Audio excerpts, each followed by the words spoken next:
유럽연합 지도자들은 우크라이나에 대한 미국의 군사 지원 중단 이후 고조되는 안보 문제를 해결하기 위해 브뤼셀에서 긴급 정상회담을 소집했습니다. 정상회담 동안 유럽 지도자들은 주로 방위 공약을 강화하고 우크라이나에 대한 지속적인 지원을 보장하는 데 초점을 맞췄습니다. 지난주 젤렌스키 대통령은 백악관에서 우크라이나와 미국 간 광물 거래에 대한 문서에 서명을 할 예정이었습니다. 그러나 우크라이나 안보 보장을 놓고 심한 언쟁이 벌어졌습니다.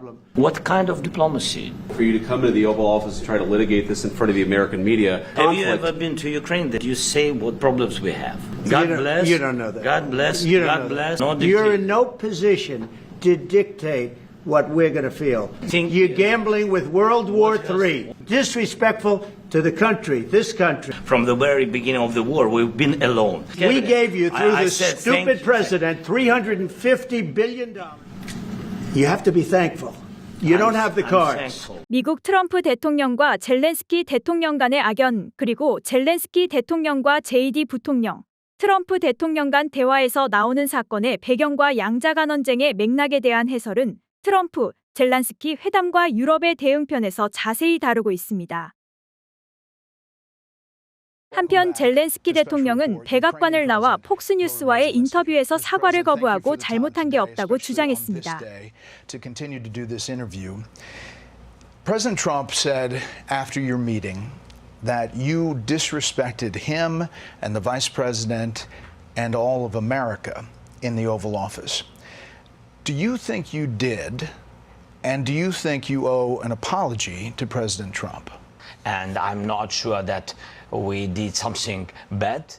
워싱턴 회담이 파국으로 끝난 이후 런던에서는 여러 유럽 정상들이 모여 긴급 유럽 정상회담을 개최했고, 이 자리에 모인 유럽 정상들은 젤렌스키에 대한 지지는 확고하며 트럼프의 안보 보장이 없는 평화안에 반대한다는 뜻을 분명히 했습니다. 유럽 정상들과 만남 이후 젤렌스키 대통령은 유럽 언론들과의 인터뷰에서 미국에서 논의되고 있는 그의 사임과 선거 문제에 대해서는 그럴 일은 없을 거라며 일축하며 러시아와 자신이 싸울 것임을 밝힙니다. It will not be easy. 영국 스타머 총리는 의회에서 지금 논의되고 있는 광물 거래가 안보를 보장하고 러시아가 협정을 준수하도록 하는데 충분하지 않다고 밝혔습니다. 독일의 새로운 총리 후보 프리드리히 메르츠는 외교적 해결책을 공개적으로 약속하도록 압력을 하는 금요일 백악관 집무실 회동은 미국 측이 미리 준비한 함정이라고 주장했습니다.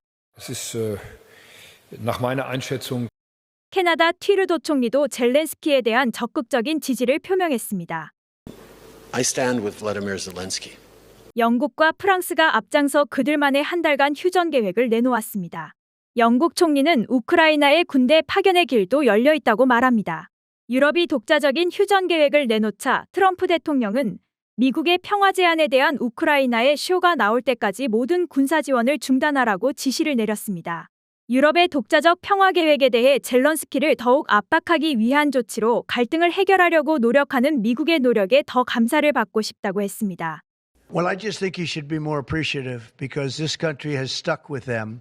이번 브뤼셀 EU 회담은 트럼프 대통령의 즉각적인 우크라이나 지원과 위성정보 제공 중단 등에 대한 대책과 향후 대응 방안을 논의하기 위한 것입니다. 이 회담에 앞서 프랑스 마크롱 대통령은 긴급 담화를 발표했습니다. 이 담화에서 마크롱 대통령은 러시아는 유럽의 실존적 위협으로 남을 것이기 때문에 유럽의 재무장을 강조합니다. 또한 프랑스가 유럽의 해구산을 제공할 수 있음을 시사합니다. Russia has become now and will continue to be a threat for France and for Europe. We need to arm ourselves more. Bolstering, since the end of the Second World War, our nuclear capacity. We want to ensure that that deterrence applies to all European allies. 그리고 마크롱 대통령은 트럼프의 유럽에 대한 관세 보복에 대응하기 위해 미국으로부터의 경제적 독립의 중요성을 호소합니다. Economic independence is essential for us.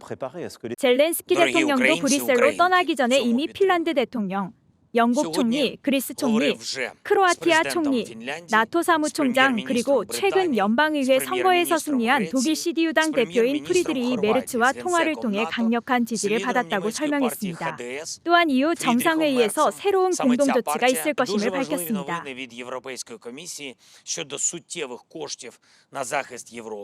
Для нас це передусім додаткове ППО, додаткові системи додаткові ракети, додаткова можливість захищати наші міста і села, наші позиції. 이러한 유럽연합의 집단적인 세과시는 트럼프 대통령의 평화 추진에 반대하고 유럽 독자적으로라도 전쟁을 계속하겠다는 유럽의 의지를 내보이며 트럼프 대통령을 압박하기 위한 것으로 보입니다. 하루 전날 상하원 합동연설회에서 트럼프 대통령은 젤렌스키로부터 협상에 사인할 의지를 가지고 있다는 편지를 받았다고 했습니다. EU 정상들의 모임과 젤렌스키 대통령의 언론 메시지를 볼 때 전쟁 종식을 위한 젤렌스키의 진심을 확단하기는 아직 이릅니다. 유럽연합 지도자들과 트럼프 대통령 간 협상 주도권 장악을 위한 여론전이 활발합니다. EU 정상회의가 있던 같은 날 미 국무장관 마르코 루비오는 우크라이나 전쟁은 사실상 두 핵강대국 간 대리전쟁이었다는 사실을 처음으로 인정했습니다. And frankly, it's a proxy war between nuclear powers, the United States helping Ukraine and Russia. 바이든 정부 때에는 우크라이나 지원 목적이 러시아 침공으로부터 민주주의를 보호하기 위한 가치전쟁으로 규정하고 나토 회원국이 아닌 우크라이나 지원을 정당화했습니다. 국무장관 루비오의 발언은 러시아 우크라이나 전쟁의 성격인식의 근본적 변화를 의미합니다. 이날 인터뷰에서 루비오 장관은 러시아 우크라이나 전쟁을 종식하고자 하는 도널드 트럼프 행정부의 의지를 분명히 했습니다. That this is a conflict that we need to find a way to end, and it's going to require concessions from both sides, but we have to get them both to the table. 이는 미국이 전쟁에 빠질 수 있음을 시사한 것입니다. 머리에 십자가는 카톨릭 신자인 루비오 장관이 사순절에 맞춰 참회의 의미로 그린 것으로 밝혀졌습니다. 지난해 보리스 존슨 전 영국 총리도 텔레그래프와 인터뷰에서 대리전쟁이었음을 밝힌 바 있습니다. Let's face it, we're waging a proxy war. We're waging a proxy war. 이번 EU 정상회담은 EU와 러시아 간 전쟁으로 격상시킬 수 있다는 것을 시사하며 미국이 빠지더라도 프랑스가 핵 우산을 제공하겠다는 강경한 입장을 표명한 것입니다. 정상회의가 끝난 후 유럽연합 집행위원장 우르줄라 폰데어라이엔은 유럽이 다가오는 위기를 극복하기 위해 재무장 비용으로 8천억 유로를 책정했습니다. 우리 돈 1256조에 해당합니다. 이 발표로 유럽의 방위산업주는 큰 폭 상승했습니다. I think today history is being written. And this is why I presented the Rearm Europe plan today to the leaders. A plan to give Europe the military capability that it needs to face today's threats. It could mobilize up to 800 billion euros. And it is about taking more responsible on our shoulders for our own security because the urgency is real. 지난 영상에서 지오스토리는 트럼프 대통령의 첫 번째 공격 대상이 주변국 멕시코와 캐나다에 이어 유럽일 것이라고 예측했습니다. 대외 정책의 칼을 휘두른다면 우선순위를 어떻게 정하시겠습니까? 아마도 적국 우방 기타 국가 순으로 할 것이고 우방 내에서도 경쟁적 관계에 있는 우방이 최우선적 대상이 될 것이고 나머지 국가들에서는 미 국익에 잠재적으로 위협이 될 수 있는 나라를 먼저 포함시킬 것입니다. 트럼프 대통령은 여러 차례 유럽연합은 나쁘다고 말해왔습니다. 유럽연합은 미국의 국익에 도움이 되지 않은 나라들로 생각하고 있습니다. The European Union is very, very bad to us. They treat us very, very badly. 트럼프 대통령이 동맹국을 바라보는 관점은 무역 적자폭과 방위비 분담금입니다. 유럽연합은 적자폭도 크고 미국이 방위비를 가장 많이 부담하고 있는 지역입니다.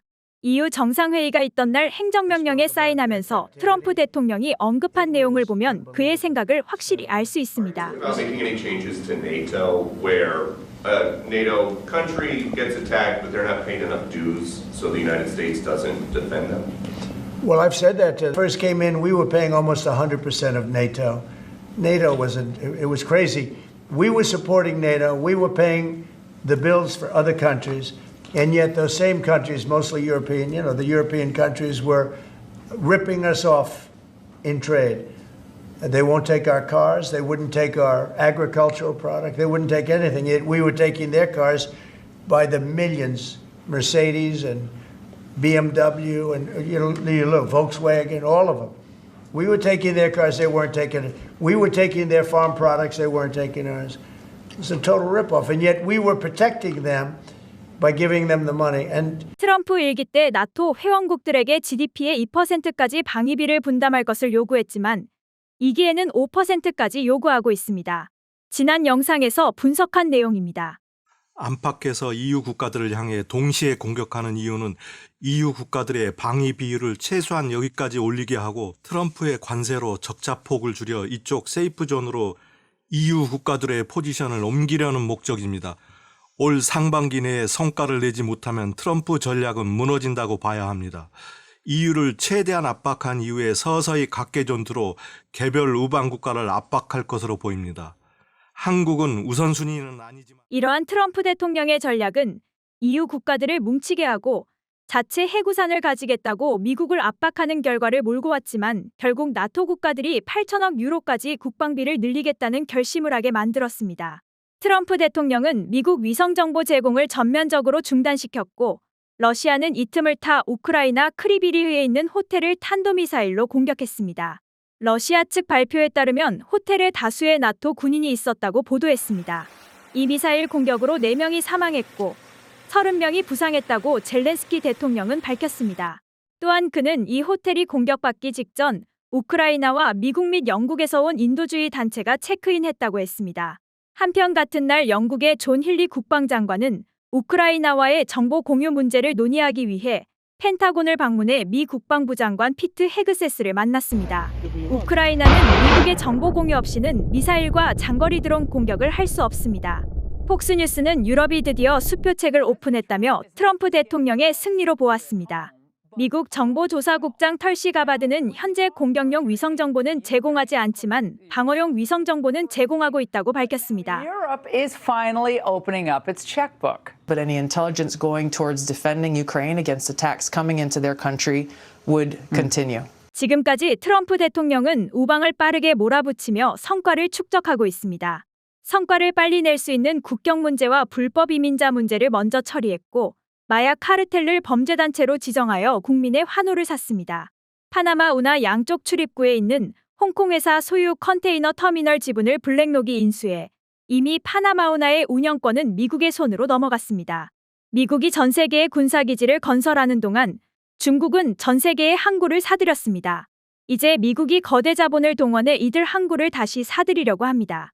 지오스토리는 트럼프 대통령이 당선되자 운송망 전쟁을 예측했습니다. 양 진영은 물밑에서 안정적인 운송 확보를 위해 보이지 않은 전쟁을 벌이고 있습니다. 지금까지는 트럼프 행정부 고위 당직자들이 분주하게 주요국을 다니며 기선을 제압하고 있습니다. 아직은 허니문 기간입니다. 주변 국가 내부 문제에 대해서는 어느 정도 성과를 내고 있습니다. 취임 후 100일 이내에 외부 문제에 대해서도 가시적 성과를 내지 못한다면 트럼프 정책의 추진 동력은 급격히 약화되어 남은 임기를 힘들게 갈 수 있습니다. 유럽연합이 먼저 반기를 들었고 중국의 반격도 트럼프의 일기와는 달리 만만치 않습니다. 주미 중국 대사관은 X에서 미국이 원하는 것이 관세전쟁이든 무역전쟁이든 혹은 다른 어떤 종류의 전쟁이든 전쟁이라면 우리는 끝까지 싸울 준비가 되어 있다고 했습니다. 일본도 트럼프 관세 위협 속에 7일 영국과 자유무역 추진을 합의하며 적극 대응 방안을 마련하고 있습니다. 숨죽이고 있던 미국 내 반대 세력도 트럼프 대통령에 대한 공격을 하기 시작합니다.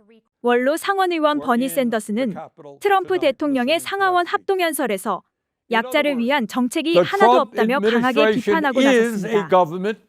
Of the billionaire class, by the billionaire class, we remain the only wealthy nation on earth not to guarantee health care for all. Mr. President, you really want to make America great again? Then make sure that every American, regardless of income. 자본시장도 숨고르기를 하며 몸을 사리고 있는 분위기입니다.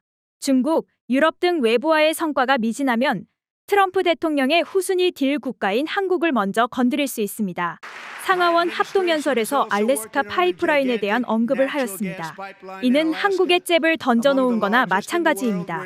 트럼프 대통령의 드릴, 베이비 드릴 대상 지역이 바로 알래스카입니다. 트럼프 일기 때 승인했던 알래스카 파이프라인 건설 프로젝트는 바이든 대통령이 취임하던 날 행정명령으로 취소합니다. 알래스카 파이프라인 건설과 관련된 내막과 우리 한국에 가져올 파장은 다음 영상에서 소개합니다. 지금까지 지오스토리 뉴스였습니다.